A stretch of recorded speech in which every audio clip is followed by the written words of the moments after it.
Ozzy and welcome back to another video. Today I'm going to be showing you how to make photo keychains. I'm super excited. This is one of my favorite types of keychains to make. For any of you who are new, I've been running my jewelry business, Ozzy's Jewelry, for over 2 years now, so that's some of my credentials. And today we're going to be making our photo keychains inspired by Witch Hat Atelier, which I am so excited about. These are 3 of the characters. I finished the animated series and now I've begun reading the manga as well. And I'm literally so obsessed with this show. It's so cozy and witchy and whimsical, and the characters have really strong color schemes that I feel like are going to be so fun to turn into keychains today. So let's get started.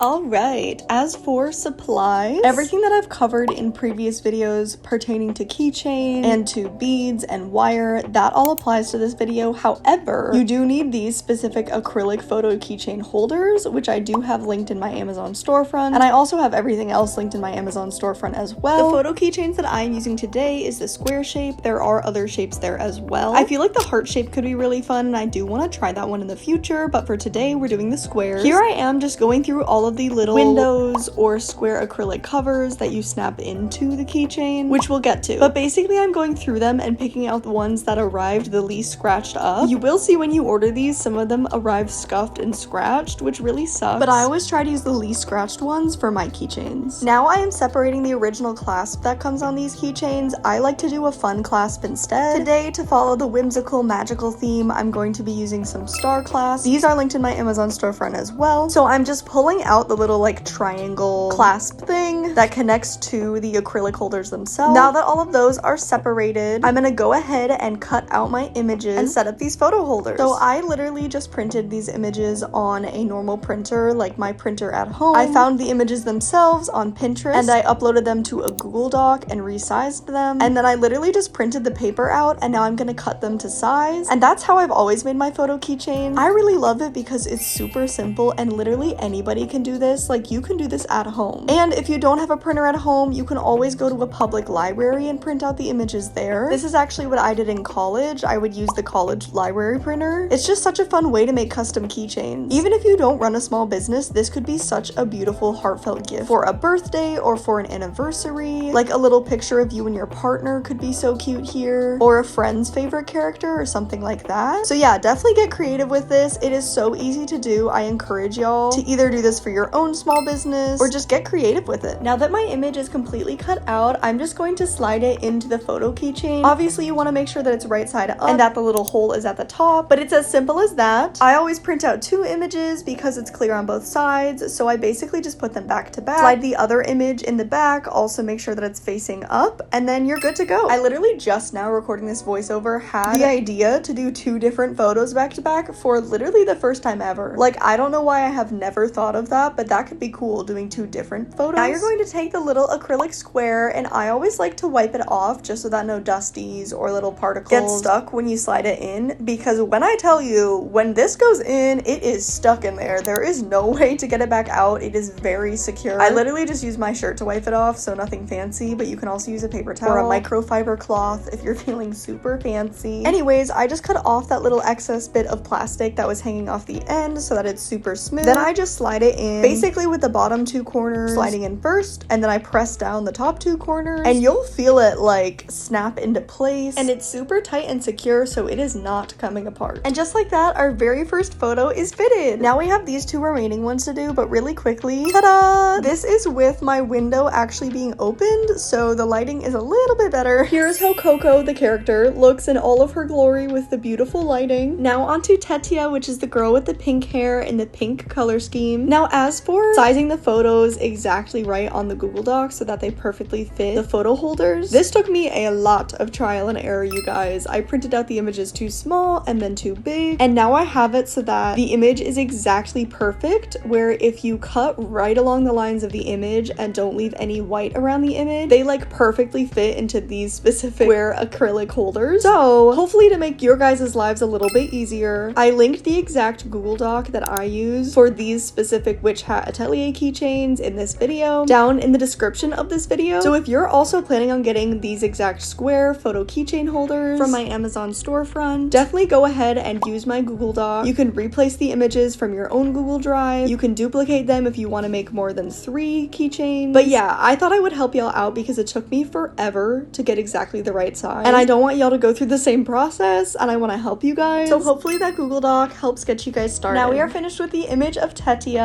Onto the last one, which is Riche. Riche is the one with blue hair and a blue color scheme, and all of these girls are apprentices in a very small atelier studying under one master or one witch. I really love this story because it's so whimsical and magical, but it's also really cozy. It's currently still late summer, but I feel like in autumn this story is going to be so cozy and so perfect for the season. Now here's a really great example of a tiny little sliver of white that I left on this image that I'm going to have to cut off. This isn't probably super noticeable, but I like to be super perfectionist, I guess, with my keychains, and I want just the colored image to show. So this definitely takes some patience. I sped up a lot of the clips of me cutting out the images. I actually do it super slowly and super delicately, and you can actually see right here there's a very slight difference in the left side of the Riche image. There's a little bit more of the arm on this one, so this is the one that I'm going to be putting on the front. Of course the images were super similar, but the one that I cut out the best I always like to put on the front. And here you're actually about to hear the sound that the square makes when I push it in and like lock it into place.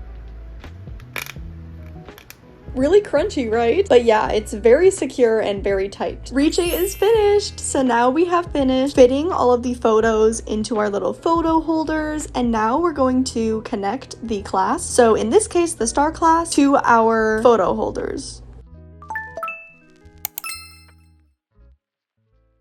Technically, I guess you could attach the clasps before fitting the photos. However, I feel like it's just a little bit easier to work with the photo holders when there's nothing else attached to them yet. So first I'm trying to use just one of my jump rings. I get these really thick, high quality jump rings from Miss Val's Findings on Etsy. However, unfortunately, none of the sizes that I bought from that Etsy shop fit. So I definitely want to buy some bigger sizes from that shop. But in the meantime, I pulled out my old jump ring set. This is actually the set that is linked on my Amazon storefront. It's the jump rings that I used to buy. I have upgraded since then, so I buy thicker jump rings off of Etsy now. That's not to say that this old set is bad. I personally am constantly improving and looking at better ways to upgrade my hardware and just constantly be making higher quality jewelry, which is also why I tell you guys about every single step of the way. So I did upgrade my jump rings on Etsy, and I didn't feel comfortable since I personally upgraded my jump rings going back to the old kit and using the thinner one, just because I haven't used those in a while and I want all my newest pieces to reflect my newest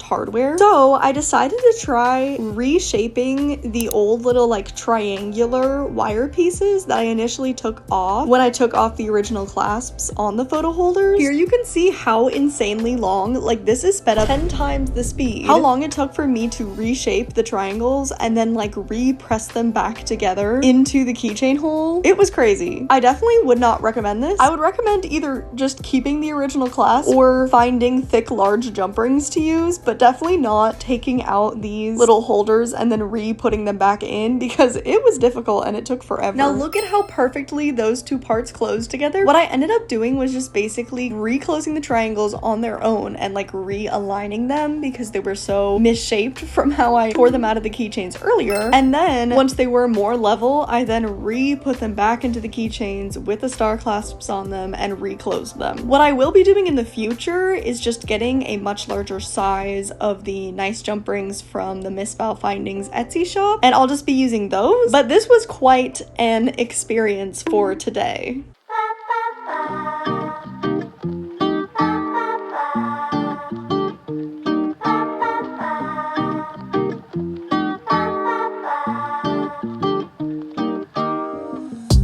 Ta-da! Here is our third and final keychain with the clasp finished, which means that we can move on to designing. Starting with just following the character's strong color schemes, I know I want to add a big swirl bead in yellow, pink, and blue for each of them. I also know that I want to add a big silver charm for all three. I decided to go with a key for Coco because I feel like she's the key to the entire story. I went with a heart for Tetia because she is just the biggest sweetheart and really the heart of the entire group. And I went with a bow for Riche because she creates her own spells, and one of her main spells in the story is she creates crystal ribbon and a lot of different things in almond ribbons. So I went with a little ribbon bow. I feel like that's perfect for her. I also wanted to add another silver charm for all of them, and so I pulled out just my bead box full of a bunch of silver charms. I pulled out these two types of sparkles. I feel like they're very magical and whimsical and perfect for these characters. I saw what the keychains looked like with both the large and the small sparkles, and I decided to go with the large ones. Ta-da! They're perfect. My layout for designing photo keychains, which I pretty much follow every single time, is a strand of beads on the right and a strand of beads on the left, neither strand going below where the photo keychain itself ends, like where the photo ends. This is so that it can stay really short and really have that short cluster maximalist look. I kind of explained this in my original ultimate keychain tutorial, but having it shorter really keeps that cluster maximalist look. So for these keychains, I have the strand on the left with the big sparkle at the bottom, the strand on the right with each individual character's charm on it, and I also added the mini sparkle as just a little accent right in the middle, right in front of the photos. I'm so happy with how the designs came out, and now to wire all the beads and then put everything together.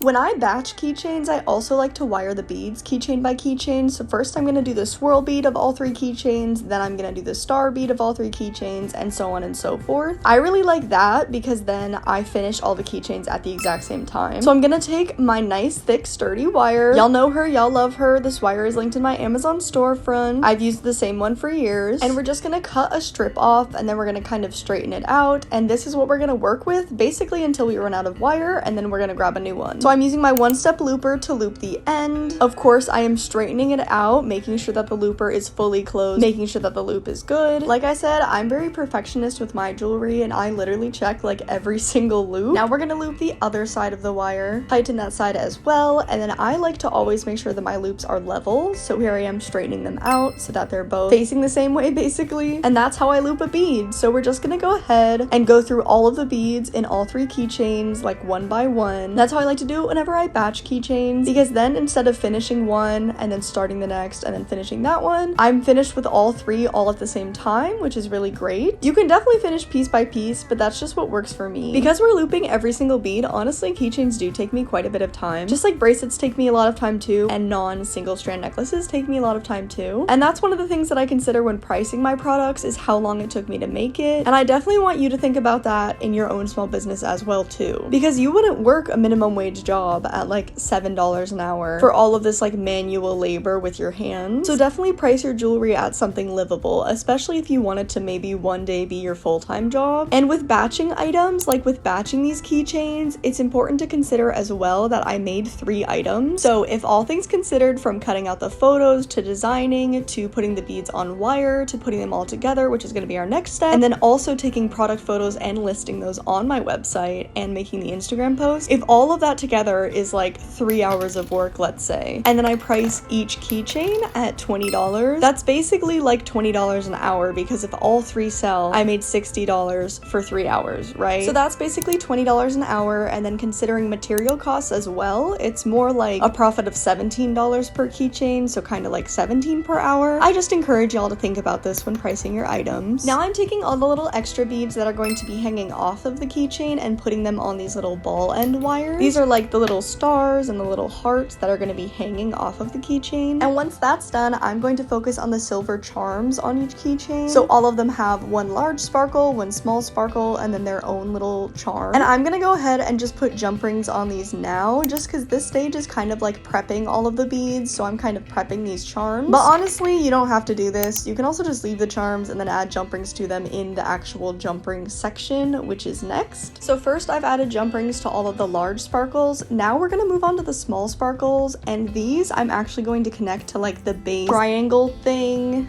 that connects the photo to the star clasp. So I tried that out and I felt like the sparkle was hanging too low and like completely covering the image, but I do want it to be close to the image and be at the top there as a little accent. So I decided to put it up on the circle part of my star clasp, and I feel like that is the perfect distance. Like I feel like that hangs perfectly, where it's just a little sparkle hanging at the top of the keychain and ever so slightly laying on the photo without like completely covering the photo.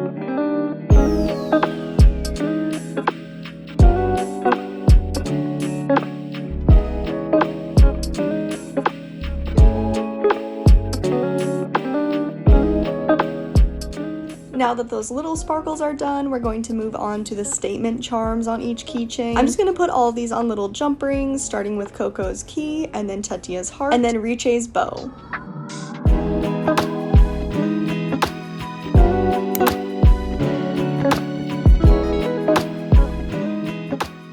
And now that those charms are done, time to connect all the pieces together.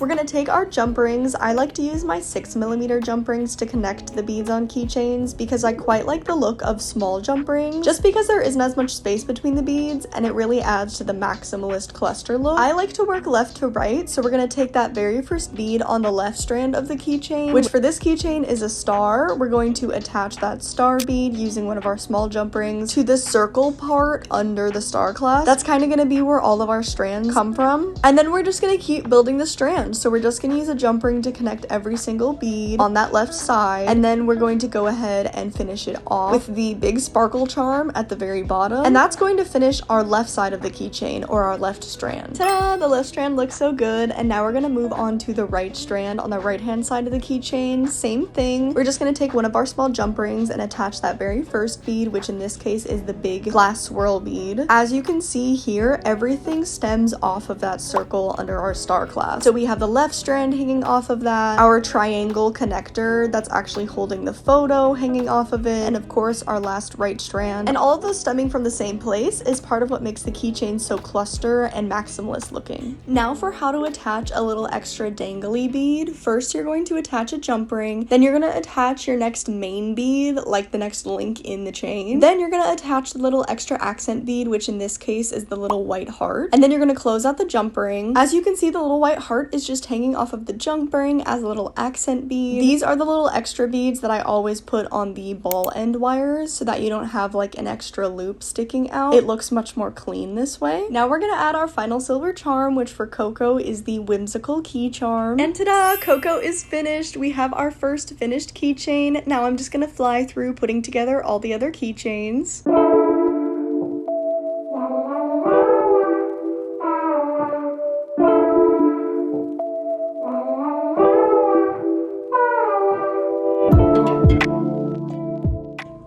All 3 keychains are finished and I absolutely love how they turned out. I feel like this was so much fun and the most fun I've had in a really long time making keychains. And I think that's because I haven't made photo keychains in so long. This was so much fun. I really hope that you guys enjoyed this tutorial. If it was helpful, please like this video, comment down below, and subscribe for more future jewelry tutorials. My jewelry Instagram is at Aussie's Jewelry over on Instagram, so that's a really great way to keep in touch for whenever these keychains do officially drop. Additionally, my jewelry shop is aussiesjewelry.bigcartel.com, and take a look at how good these keychains look on spreads of the characters in the manga. Like, this is so cute. Thank you guys so much for 15K on YouTube. That is so crazy. I am so happy that y'all like my videos. Thank you so much, and I'll see y'all in the next one. Bye!